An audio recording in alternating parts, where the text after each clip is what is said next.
get credit until the end of time for your prediction that Trump would win in Before 16. the primaries started, I said that. Okay, so now what? What happens in 2020? Well, the base case right now is Trump is going to win re-election. That's the base case right now, because the Democratic Party is kind of in disarray, it seems to me. I mean, you look at the polling, and we've been at this now for, what, 9 months, 10 months or something like that since some of these candidates got in.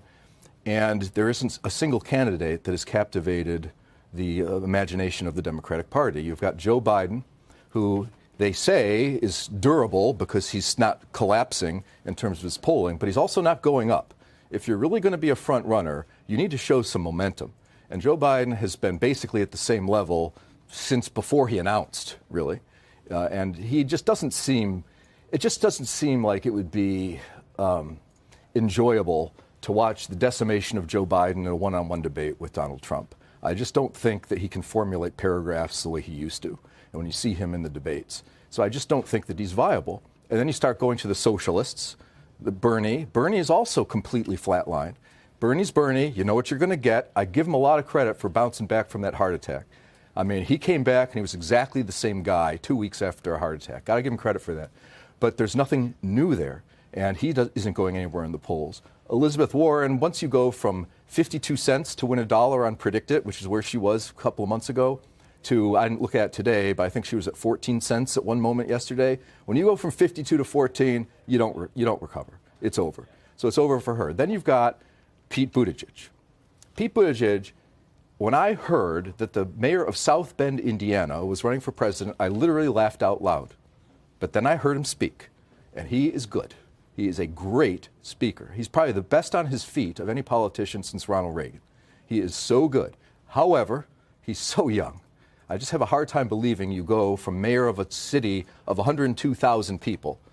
How many votes did he get when he won mayor of South Bend, Indiana? 20,000?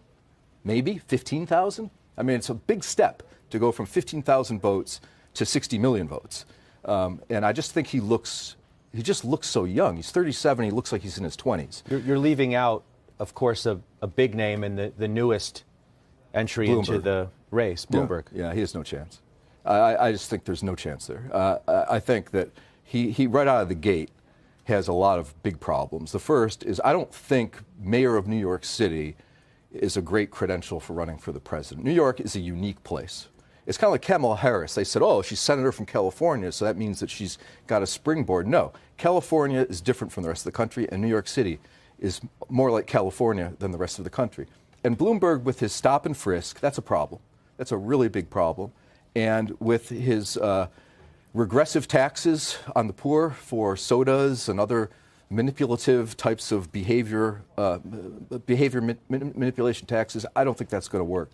And also, it's tough when you're already late to the game. So I really give him very little chance. Even with his $50 billion. I don't think that's a positive. In the Democratic Party today, where vilification of wealth is a common theme, it seems like a delicious irony that one of the people that's running is the eighth richest guy in the world with $50-odd billion. It just seems so out of step with the tone of the party. I have a hard time believing it. I think the strongest Democratic candidate would be Hillary Clinton. Now, you said that on the webcast yesterday. You were serious. I am serious. She's the strongest candidate the Democrats have.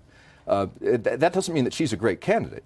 It just shows the fractured nature of the party, and the consequences of that fracturing are a lot of.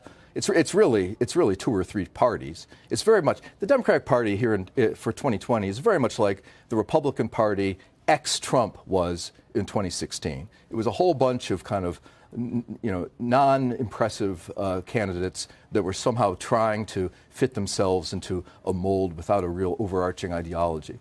I think that's sort of the problem there. So the base case really is that Donald Trump is going to win re-election. Who are you supporting? I don't support political candidates.